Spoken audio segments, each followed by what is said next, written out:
और तुरंत वो वन में रहने वाला वनचर उस शंकर के शिवलिंग को जैसे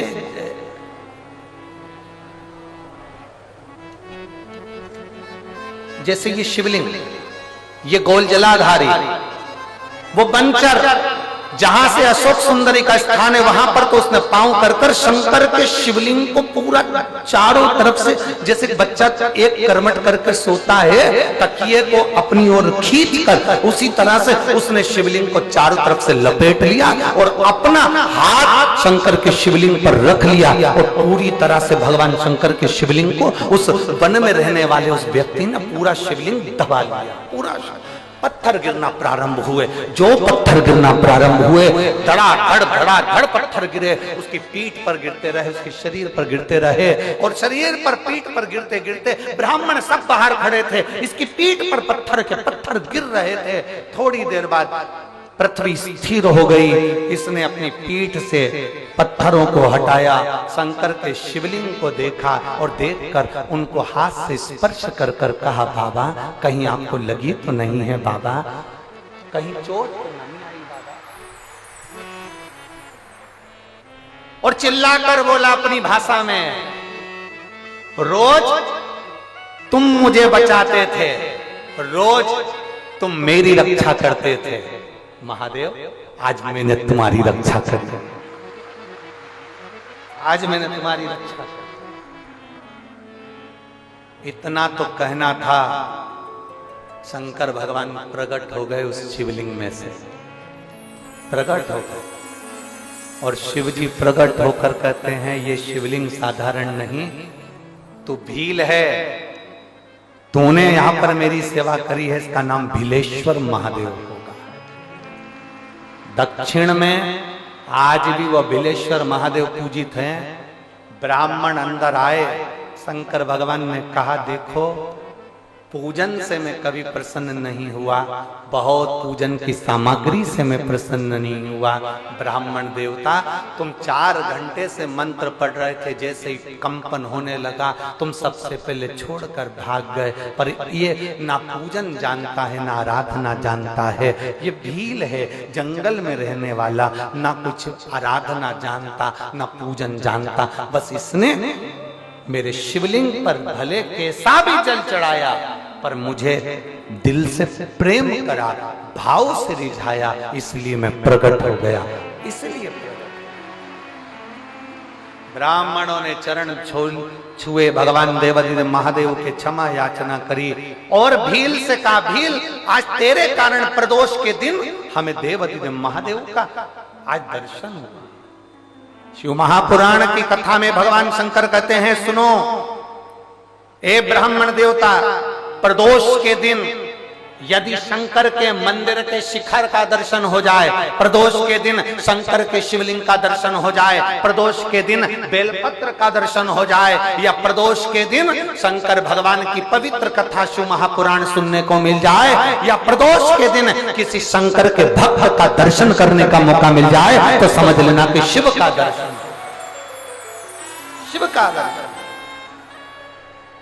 मेरा बाबा, मेरा उघड़दानी, मेरा त्रिकालदर्शी, मेरा कैलाश अविनाशी उस रूप में प्रकट हो जाता। और धन्य है रे रेवाड़ी वालों, कल 22 तारीख प्रदोष का दिन, और आप पूरे रेवाड़ी वासियों को शिव महापुराण की कथा सुनने का फल मिलेगा, पूरे रेवाड़ी वासियों।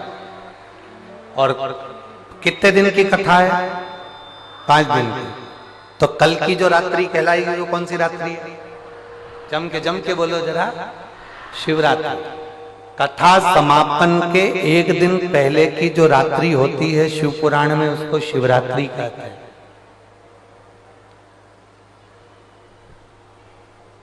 कल रात भर पंडाल में बैठे हुए भक्त भगवान शंकर का गुणगान करेंगे, भजन करेंगे, कीर्तन करेंगे, मंत्र जाप करेंगे, और फिर परसों सुबह 8 बजे की कथा 11 बजे तक सुनेंगे और फिर अपना अपना घर को चल देंगे महाराज सब।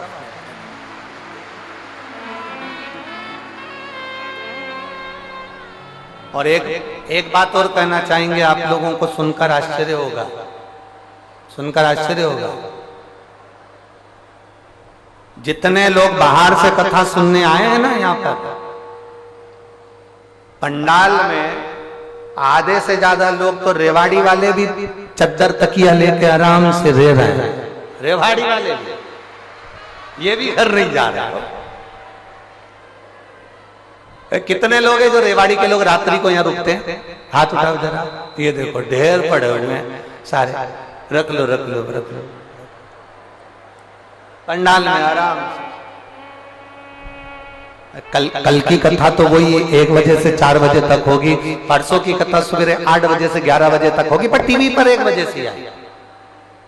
और धन्य है शिव भक्त जो आप भगवान शंकर की पवित्र कथा का रिस्तान कर रहे हैं। और मैं साधुवाद देता हूं जिनके यहाँ आने वाले समय में, जैसे 1 अप्रैल से 7 अप्रैल तक मनासा में, जिला नीमच मनासा मध्य प्रदेश में शिव पुराण कथा रहेगी 1 बजे से 4 बजे तक। फिर 11 अप्रैल से 15 अप्रैल तक बिलासपुर छत्तीसगढ़ में 1 बजे से 4 बजे तक कथा रहेगी। फिर 19 अप्रैल से 25 अप्रैल तक हालेकोसा छत्तीसगढ़ में जिला राजनांदगांव में शिव महापुराण की कथा हालेकोसा में रहेगी। और आपको वर्णन कर दें, महादेव की होली जो सीहोर में होती है, शंकर भगवान के 5 मंदिरों का क्रम। और आप लोग भी अपने अपने शिवालय में जाकर 26 मार्च को महादेव की होली रहेगी, जो सीहोर में सुबह 10 बजे चमत्कालेश्वर मंदिर से प्रारंभ होगी। बड़े भाव से जो सीहोर के आसपास के क्षेत्रवासी हैं वो महादेव की होली करने के लिए अवश्य आए। और 29 मार्च को 29 मार्च को आष्टा में सुबह 10 बजे महादेव की होली रहेगी। ये 2 दिन महादेव की होली का क्रम रहेगा। शिव तत्व को प्राप्त, भगवान देवादिदेव महादेव को प्राप्त करिए और अपने जीवन को सार्थक बनाने का प्रयास। शिव पुराण कर रहे, शिव तत्व कर। और आप सबसे निवेदन है, अपने अपने घर वालों से कह देना, परिवार वालों से कह देना, नातेदार रिश्तेदारों से कह देना, 4 दिन की कथा नहीं सुनी तो क्या हुआ, पर परसों सुबह 8 बजे से 11 बजे तक कथा रहे। दुकान थोड़ा 12 बजे जाकर खोल लेना, पर शिव महापुराण की कथा जरूर सुना। और बाबा तेरे ही भरोसे, ओ बाबा तेरे ही भरोसे, हवा बिच उड़ती जावांगी, बाबा डोर हर को छठी नामे कटी जावांगी, बोले मैं तेरी पतंग, शंभो मैं तेरी पतंग, हवा बिच उड़ती जावांगी, बाबा डोर हर तो छठी नामे कटी जावांगी। शिव को पाने का प्रयास करें। आडंबर से भगवान देवादिदेव महादेव नहीं मिलता, दिखावे से भगवान शंकर नहीं मिलता, दिखाकर भगवान शंकर को प्राप्त नहीं किया जा सकता। शिव कथा का जब जीवन का एक तत्व, एक लक्ष्य बना लो, एक लक्ष्य, शंकर भगवान को अपना पिता मानकर तुम दिल से जो कहोगे वो सुनेगा। दिल से जो कहो, शिव कथा कर, भगवान शंकर का संवाद कर, शिव महापुराण की कथा कर। माता पार्वती जी विवाह कर कर भगवान शंकर के साथ में कैलाश धाम पर आकर विराजमान हो गए। पार्वती जी ने भगवान देवादिदेव महादेव से कई प्रश्न किए, कई प्रश्न। कोई प्रश्न में कमती नहीं रखी माता पार्वती। आप सभी के स्मरण में होगा कि माता पार्वती जी ने भगवान देवाधिदेव महादेव से जब अपने मन की बात का एक भाव प्रकट किया, संतान प्राप्ति के लिए कुछ सुख का अनुभव कराने का भाव किया। और एक बात अपने भीतर उतारिए,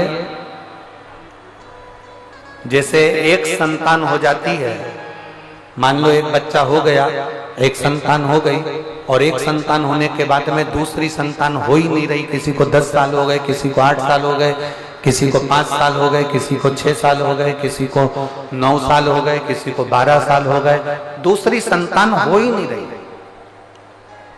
आपने डॉक्टरों को भी दिखाया, इलाज भी करवाया, फिर भी संतान का सुख नहीं है। तो शिव महापुराण में बेलपत्र के वृक्ष का बड़ा सुंदर भाव कहा। जिसको संतान का सुख नहीं है उसको सफेद आंकड़े की जड़ का प्रयोग करना चाहिए। और जिसके घर में एक संतान हो चुकी है और दूसरी संतान नहीं हो रही है, 8 साल, 10 साल, 15 साल, 20 साल, 22 साल हो गए और दूसरी संतान का अगर सुख नहीं है, तो उसके लिए बेलपत्री के वृक्ष के नीचे का एक भाव बड़ा सुंदर कहा गया। किसी भी सोमवार से आप ये प्रयोग करना प्रारंभ कर सकते। 11 रुद्र होते हैं, 11 रुद्र होते हैं। एक सोमवार को बेलपत्री के वृक्ष के नीचे जाइए और बेलपत्र के वृक्ष के नीचे जाकर एक एक रुद्र का स्मरण करें। करना क्या है, बेलपत्री के वृक्ष के नीचे जब आप जाएं तो बेलपत्र के वृक्ष के नीचे की ही मिट्टी का एक कुंड, आप लोग क्या कह सकते हैं, यहाँ पर हम क्या बोलें उसको, जैसे मिट्टी का एक कटोरी बनाते हैं ना, क्या बोलते हैं उसको, कुंडी बना देते हैं मिट्टी की। बेलपत्री के वृक्ष के नीचे की ही मिट्टी, उसी मिट्टी का एक छोटा सा एक कुंडा बना लो उसको मिट्टी का। जितने लोग आस्था चैनल पर सुन रहे हैं, जितने लोग फेसबुक यूट्यूब पर श्रवण कर रहे हैं, बड़े ध्यान से सुनिएगा, सावधान। मिट्टी की कुंडी बनाई, उस कुंडी में जल समर्पित कर दिया और जल चढ़ाने के बाद में एक घी का दिया लगाकर वहीं पर थोड़ा सा मीठा, कुछ भी जो आपके पास में हो, घर में जो भी उस समय पर आपके साथ में हो, या तो दूध घर का मीठा हो, जैसे मावे का, खोए का हो या खीर हो, तो वहीं पर एक कटोरी में थोड़ा सा रख दीजिए और उस कुंडी में जो जल चढ़ाया गया है वहां पर उस बेलपत्री के वृक्ष के नीचे भगवान शंकर के 11 जो रुद्र हैं उसमें से एक एक रुद्र का आपको स्मरण करना। 11 रुद्र का नाम क्या है, तो पहले नंबर पर आता है कपाली, दूसरे नंबर पर आता है पिंडर, तीसरे नंबर पर आता है भीम, चौथे नंबर पर आता है विरूपाक्ष, पांचवें नंबर पर आता है बिलोहित, छठे नंबर पर आता है शास्त्र, सातवें नंबर पर आता है अजपात, आठवें नंबर पर आता है अहिष्णु, और 9वें नंबर पर आता है शंभु, 10वें नंबर पर आता है चंड और 11वें नंबर पर आता है भव।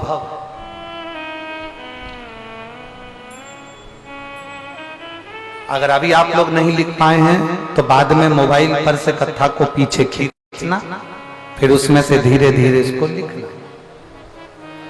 एक रुद्र के नाम से एक कुंड का निर्माण करा, पूजन करी, घी का दिया लगाया, वहां जो मीठा रखा है उसको लिया, कुंड में से थोड़ा सा जल लिया, बेलपत्री के पेड़ के नीचे आचमन किया, जो मीठा रखा है वो ले जाकर रात्रि के समय पर सोने से पहले पति पत्नी उसको पाएं और साथ रहें। एक सोमवार को ये प्रयोग करना है, फिर दूसरे सोमवार को दूसरे जो एकादश नाम से ऐसे एक एक सोमवार करना है, 11 सोमवार, और 11 सोमवार जैसे तुम्हारे पूर्ण होंगे, भले 10 साल हो गए हो चाहे 15 साल हो गए हो, गर्भ जरूर फेरेगा और संतान की प्राप्ति जरूर।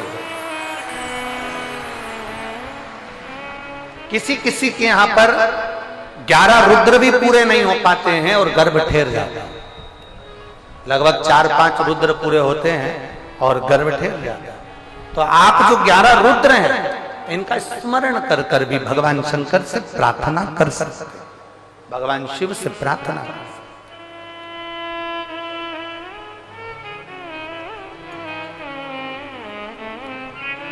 और शंभु शरणे पड़ी मांगू घड़ी रे घड़ी दुख काटो दया करी दर्शन आप 11 रुद्र का स्मरण कर कर भी पूजन कर सकते। शिव कथा कर रही है, भगवान शंकर का संवाद कर रहा है, शिव महापुराण की कथा कर रहे। पार्वती जी ने भगवान शिव से कहा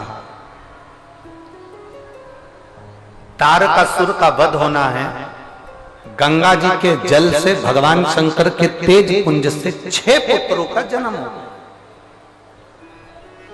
जिनको कृतिकाओं ने पाला तो उनका नाम कार्तिकेय पड़ गया। बोल कार्तिकेय महाराज की, जिनका नाम कार्तिकेय पड़ गया।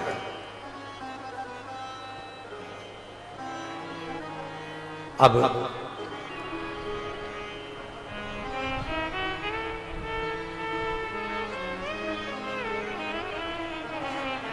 माता पार्वती जी ने कार्तिकेय जी से कहा तारकासुर का संहार तुमको करना है। तारकासुर कार्तिकेय, ठीक है। भगवान शिव जी के पुत्र और पुत्रियों से एक चीज हमेशा सीखना चाहिए कि भगवान शंकर के जो पुत्र पुत्रियां हैं, भगवान शिव के जो बच्चे हैं, वो माता पिता की आज्ञा के बिना कभी रात्रि को बाहर नहीं निकलते, कभी रात्रि।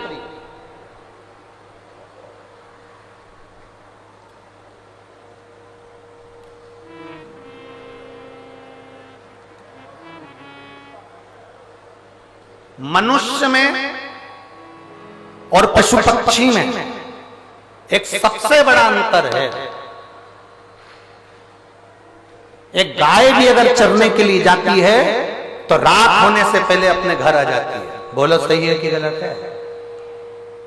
अब गाय को भी जाने दो, गाय में तो बुद्धि होती है, भैंस में तो रत्ती भर नहीं होती है।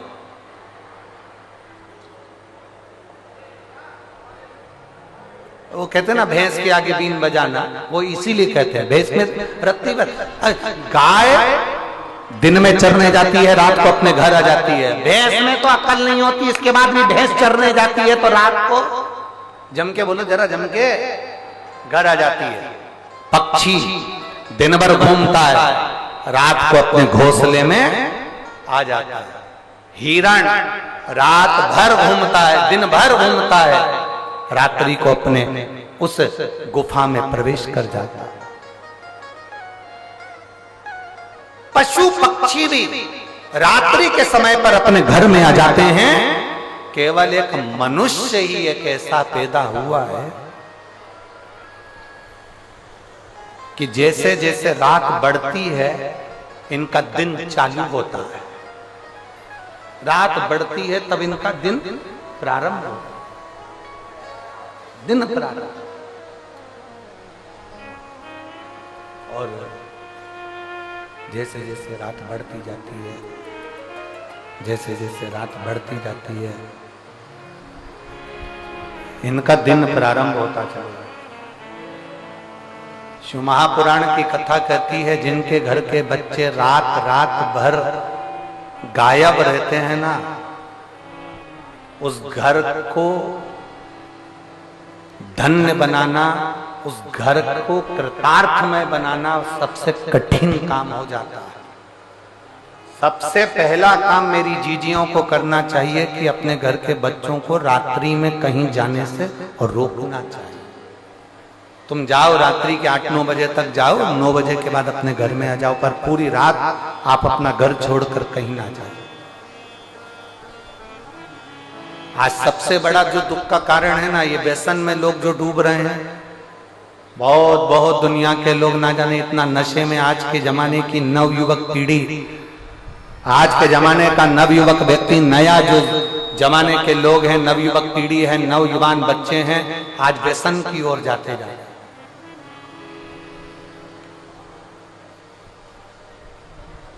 निवेदन, व्यसन से मुक्त हो, दूर हो।